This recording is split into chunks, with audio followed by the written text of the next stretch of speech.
জঙ্গলি। জঙ্গলি কেন? আমি সিয়াম আহমেদের একজন অনেক বড় মাঠের ফ্যান এটার জন্য। সিয়ামের আগে কি মুভি দেখেছেন? পোড়ামন 2, তারপরে ওর ওর সবগুলো মুভির নাম আসলে আমার মনে আসছে না, কিন্তু আরেকটা ছিল বুবলির সাথে, ওইটার নাম মনে হয় দহন ছিল। টান টান। ও টান ছিল, সরি। তো এরকম আমার দেখা হয়েছে আর কি ওর। কি মনে হয় জঙ্গলিতে নিজেকে কতটুকু পরিবর্তন করতে পেরেছে সিয়াম?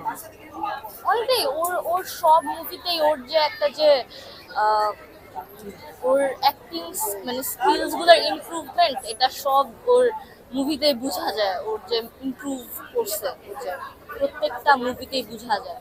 আর ওর এই নতুন লুকটা নিয়ে আমি অনেক বেশি এক্সাইটেড ছিলাম, ওর নতুন লুকটা দেখার জন্য। তো আজকে ফাইনালি দেখতে আসছি, দেখা যাক। মুভি দেখা হয়?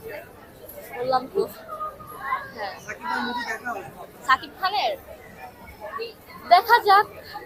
আমার আসলে ফেভারিট নায়ক সিয়াম, তো আমি আসলে ওর জন্যই মুভিটা দেখতে আসা। কি মনে হয় যে শাকিব খান সুপারস্টার সবাই বলে, তার জায়গায় কি সিয়াম আহমেদ যেতে পারবে কিনা? সবাই বলছে যেতে পারবে। অবশ্যই, ডেফিনেটলি। মানে আমার সিয়াম আহমেদ অনেক, মানে সিয়াম আহমেদের এখন তো অনেক ক্রেজ দেখা যাচ্ছে যে এই এখন ইয়াং জেনারেশনের সুপারস্টার সিয়াম আহমেদ। ওকে নিয়ে আমি আসলে অনেক বেশি অপটিমিস্টিক। ও ইনশাল্লাহ ফিউচারে অনেক ভালো করবে, ওই সুপারস্টার হবে। সিয়াম আহমেদের উদ্দেশ্যে কি বলার আছে? সে অনেক বেশি ভালো করতেছে, আরো যাতে কাজ করতে থাকে, ইনশাল্লাহ পরের বছর আবার মুভি দেখতে আসা হবে তার। দাগি নিয়ে কিছু বলার আছে?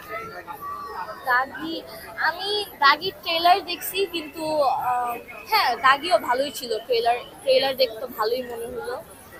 দেখা যাক, যদি টিকিট পাই তাহলে দাগিও দেখা হবে। সবাই বলছে জঙ্গলির গানগুলো খুব সুন্দর হয়েছে, হ্যাঁ, তো আপনার কাছে কেমন লেগেছে? খুবই ভালো। আপনি কি করেন? আমি কি করি? আমি স্টুডেন্ট। কিসে করেন?